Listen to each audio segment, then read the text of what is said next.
Good evening, I'm Cynthia Ng, and these are our top stories for tonight.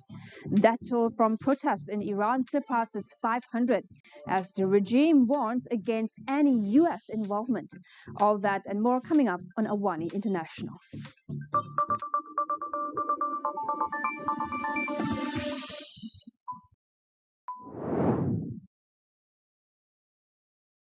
More than 500 people have reportedly been killed as Iran enters a third week of nationwide anti-government protests, the country's largest unrest since 2022. Authorities have imposed complete communications blackout since the protests escalated, limiting the flow of information. The US-based Center for Human Rights in Iran says investigators have verified the deaths of 490 protesters and 48 security forces members based on reports from activists. Norway-based Iran Human Rights confirmed at least 192 deaths and warned the real toll could be much higher. More than 10,600 people have reportedly been arrested in the first 2 weeks of demonstrations, which began on December 28th. Protests have spread across the country, driven by anger over the economy and the collapse of Iran's currency. Videos and eyewitness accounts show large crowds in Tehran and other major cities despite the internet blackout. The unrest marks one of the biggest challenges in years to Supreme Leader Ayatollah Ali Khamenei.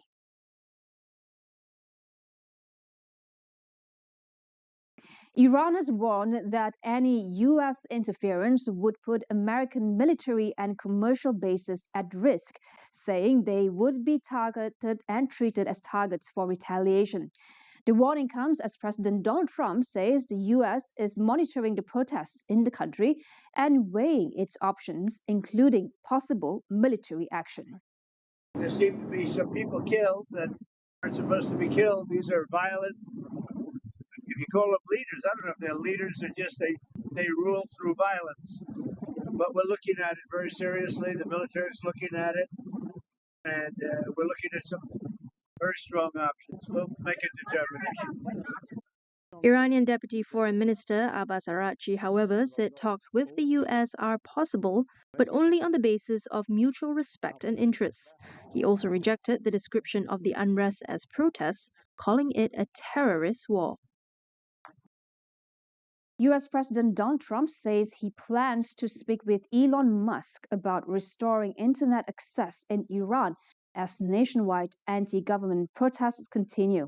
The remarks refer to Starlink, SpaceX's satellite internet network, which has previously been used to provide connectivity inside Iran.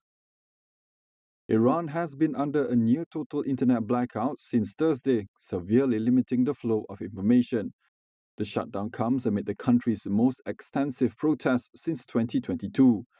Musk has previously expressed support for offering Starlink access to Iranians, saying it could help people bypass government-imposed internet restrictions during periods of unrest.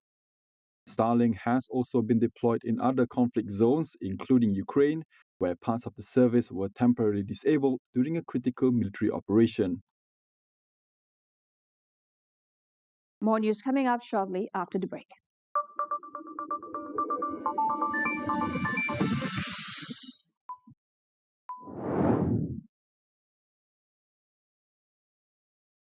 Buli di sekolah. Isu ini bukan perkara baru. Buli tertakluk kepada perbuatan agresif secara fizikal. Apa sebenarnya jerabu punca utama yang menyumbang kepada masalah ini serta kesannya kepada kesihatan kita? Mereka akan mengalami iritasi kepada mata. Selain itu, iritasi kepada saluran pernafasan.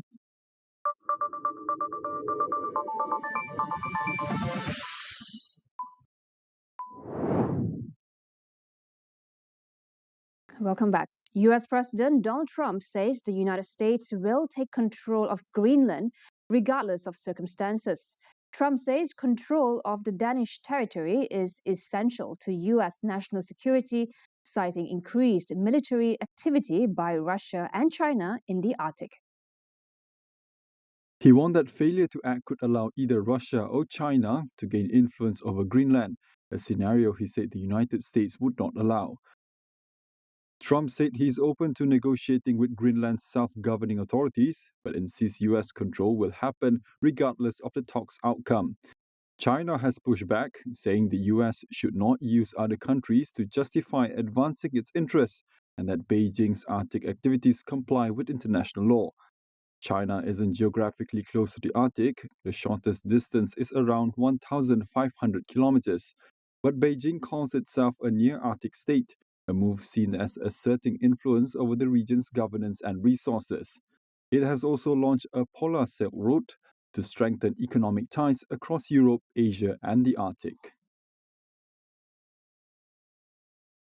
The Trump administration is escalating its battle with the Federal Reserve, threatening to indict Fed Chair Jerome Powell over comments he made to Congress about renovations at Fed buildings. Powell called the probe unprecedented, saying it appears linked to his refusal to cut interest rates despite repeated public pressure from Trump. The threat of criminal charges is a consequence of the Federal Reserve setting interest rates based on our best assessment of what will serve the public, rather than following the preferences of the president. This is about whether the Fed will be able to continue to set interest rates based on evidence and economic conditions, or whether instead monetary policy will be directed by political pressure or intimidation. The probe marks a new escalation in Trump's ongoing dispute with Fed Chair Jerome Powell, whom he nominated in 2017. Trump has repeatedly threatened to remove Powell, criticizing him for not cutting interest rates fast enough. In the second half of 2025, the Fed lowered rates 3 times. Powell's term as Fed Chair ends in May, but he will remain on the Federal Reserve's Board of Governors until 2028. Malaysia has temporarily blocked access to the AI chatbot Grok after concerns over the creation of sexualized images. The move follows similar action by Indonesia, the first country to restrict the bot over content often produced without consent. Grok is developed by XAI, the Elon Musk-led firm. The Malaysian Communications and Multimedia Commission said repeated misuse of the tool, including images involving women and minors, forced the block. Authorities had urged XAI and X to implement stronger safeguards, saying relying on user reports was not enough to prevent harm.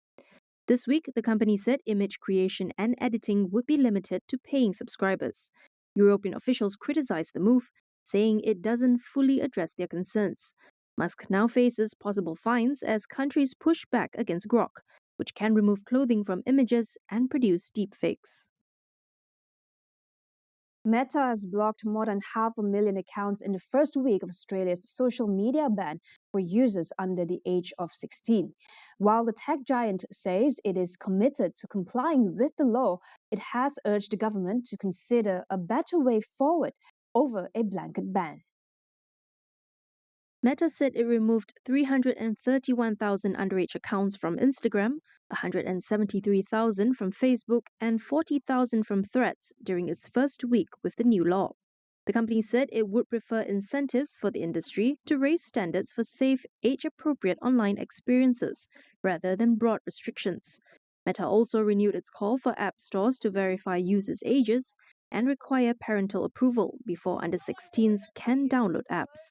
It warned that without such measures, platforms could face a whack-a-mole problem as teens move to new apps to avoid the ban. The legislation, in force since December 10th, requires major platforms to prevent underage accounts, with fines up to 49.5 million Australian dollars for non-compliance. The World Court will begin hearings today in a landmark case accusing Myanmar of committing genocide against its Muslim minority, the Rohingya.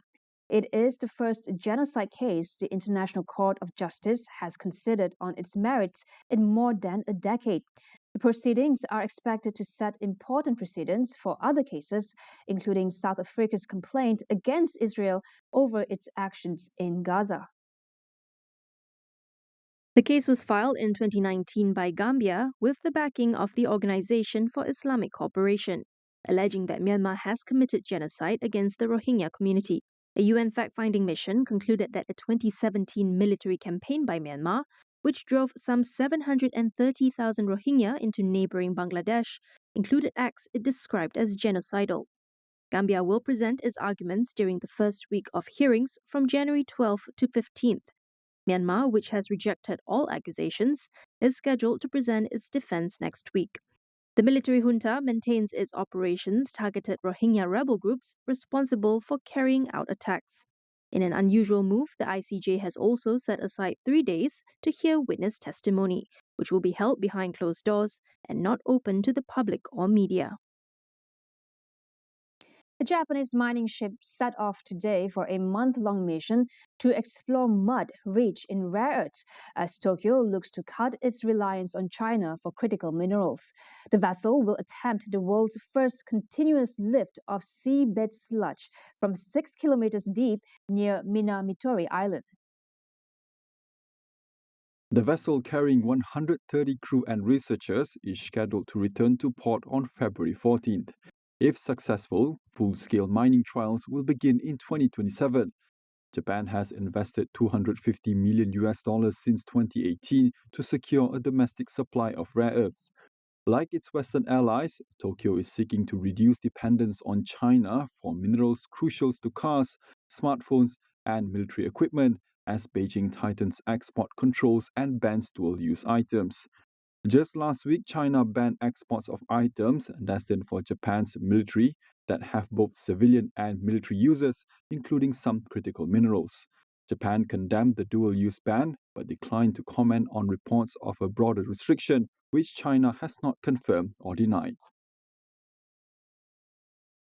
French far-right leader Marine Le Pen begins a crucial appeal in Paris this week that will determine whether she can run in next year's presidential election. The longtime leader of the National Rally Party was found guilty last year for misappropriating 4 million euros in EU funds and given a 5-year ban from running from public office. Le Pen has appealed her conviction, along with 10 others from the National Rally, over the diversion of European Parliament funds. The appeal hearing begins Tuesday and is expected to run until February 12th.